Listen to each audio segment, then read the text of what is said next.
Assalamualaikum warahmatullahi wabarakatuh. Perkenalkan, nama saya Desa Dianti. Di sini saya akan membacakan tugas saya tentang probabilitas permutasi dan kombinasi.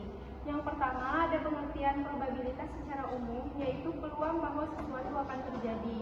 Namun secara lengkapnya, probabilitas itu ialah suatu nilai yang digunakan untuk mengukur tingkat terjadinya suatu kejadian acak.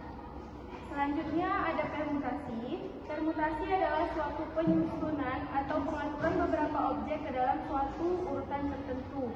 Contohnya, misalnya ada 3 objek, yaitu A, B, dan C. Pengaturan objek-objek tersebut ialah ABC, ACB, BCA, BAC, SAB, sama CBA, yang disebut sebagai permutasi. Jadi, permutasi 3 objek menghasilkan 6 pengaturan dengan cara yang berbeda. Misalnya seperti ABC, kalau sudah ABC tidak boleh menggunakan kata lain, harus di dalam kelompok ABC tersebut. Terus rumus-rumus permutasi yaitu permutasi dari M objek seluruhnya tanpa pengambilan, rumusnya MPM sama dengan M tanda seru. Terus selanjutnya ada kombinasi, yaitu suatu penyusunan beberapa objek tanpa memperhatikan urutan objek tersebut.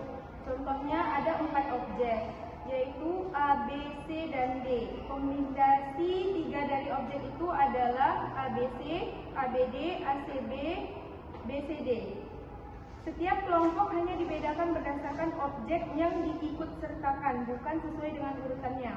Nah, misalnya dari keempat objek tersebut A, B, C, dan D, jika sudah dipilih ABC maka D-nya tidak boleh diikutkan. Jika dipilih A, C, D maka B-nya tidak boleh diikutkan. Begitu juga seterusnya. Rumus-rumus kombinasi yaitu kombinasi X dari M objek yang berbeda. M tanda seru, MCX sama dengan titik M kurang lebih X. Dalam kurung M kurang X tanda seru, X tanda seru. Kesimpulan dari probabilitas permutasi kombinasi yaitu probabilitas ialah suatu nilai yang digunakan untuk mengukur tingkat terjadinya suatu kejadian acak dengan 3 kata kunci eksperimen: hasil atau outcome, dan kejadian atau peristiwa event. Pendekatan dalam menghitung probabilitas yaitu pendekatan yang bersifat objektif dan subjektif. Probabilitas objektif dibagi atas pendekatan klasik dan konsep frekuensi relatif. Permutasi adalah suatu penyusunan atau pengaturan beberapa objek ke dalam suatu urutan tertentu.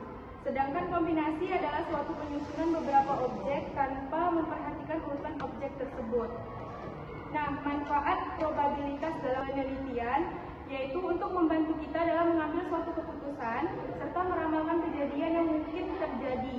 Jika kita tinjau pada saat kita melakukan penelitian, probabilitas memiliki beberapa fungsi seperti membantu peneliti dalam pengambilan keputusan, dapat menarik kesimpulan secara tepat dari hipotesis, dan sebagai alat ukur derajat ketidakpastian dari analisis. Selanjutnya, penjelasan tentang distribusi probabilitas, distribusi normal dan binomial. Distribusi normal yaitu distribusi probabilitas kontinu yang simetris berbentuk lonceng, yang dia normalnya itu bentuknya seperti lonceng. Sedangkan distribusi binomial yaitu distribusi probabilitas diskrit yang memodelkan jumlah keberhasilan dan sejumlah percobaan independen dengan 2 kemungkinan hasil, keberhasilan dan kegagalan. Baik, saya akhiri. Assalamualaikum.